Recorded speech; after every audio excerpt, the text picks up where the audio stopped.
4 minutes et 20 secondes. C'est l'envoi de Matt Kellett. Frank Coutolo récupère à sa ligne de 21.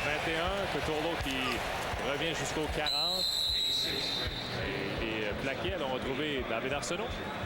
Merci beaucoup, Denis. Remontons dans le temps, si vous voulez bien. Saison 1996, la première des Alouettes depuis la renaissance de la concession. Le 19 juillet, à BC Place, les Alouettes méritent leur première victoire de la saison après des défaites face aux Argonauts, aux Eskimos et aux Stampeders. On vient de voir un toucher de Jock Climie. Par la suite, Tracy Ham a rejoint Chris Armstrong dans la zone des buts. Et on voit un entraîneur adjoint à ce moment, Jim Barker, qui est maintenant avec les Stampeders. Et derrière, c'était Bob Price, l'entraîneur-chef. Alors, première victoire des Alouettes à ce moment. Et ceux qui étaient toujours là et qui sont toujours avec les Alouettes, notamment le bloqueur Neil Ford. Messieurs? Passe de Dickinson, complété à Frank Coutolo. Coutolo s'échappe. Le voilà au 10, touché. Frank Coutolo.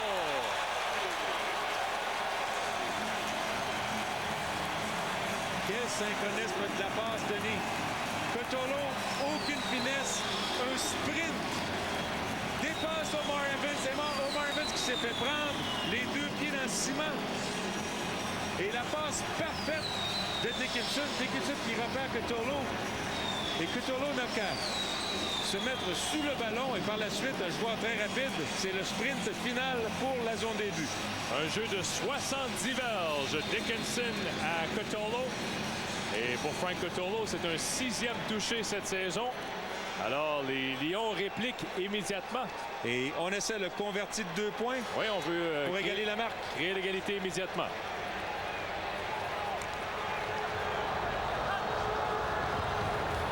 Dickinson. Et là, on retient G.Y. Simon. Aucun doute là-dessus. Simon était retenu par Reggie Durden. Oui, c'était flagrant. Mais Durden, on sait que les joueurs se retiennent à chaque jeu. Hein, ça... pas secret là-dedans, mais là, Durden, qui là... C'est un peu trop évident. Ouais, il a tenu prise pendant au moins 2 bonnes secondes, si pas 3. Pass interference. Montreal number 8. Alors, Reggie Durden, comme on le mentionnait, avec de l'obstruction. Surveillez le numéro 8 qui retient Simon. Il le retient encore. Il n'a pas lâché prise. Alors là, on se retrouve à la ligne d'une verge pour la transformation de 2 points. Anderson et il est plaqué. Alors, on ne réussit pas la transformation de 2 points. Bonne réaction de la défensive des Alouettes. On plaque Calvin Anderson derrière la ligne de mêlée. Et ça, c'est le problème lorsqu'on utilise un jeu où on remet le ballon profondément dans le champ arrière. Beaucoup trop de pénétration. Regardez bien les joueurs des Alouettes. C'est le numéro 12, Mark Thompson, qui n'a jamais été bloqué. Donc, confusion au niveau de la ligne à l'attaque. Et là, le pauvre Anderson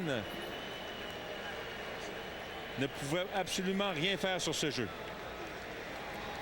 Et je croyais, ça me rappelait un peu les jeux le premier match de la saison à Calgary, où Lawrence Phillips a été arrêté à 2 reprises à la ligne des buts. Et c'était le même scénario.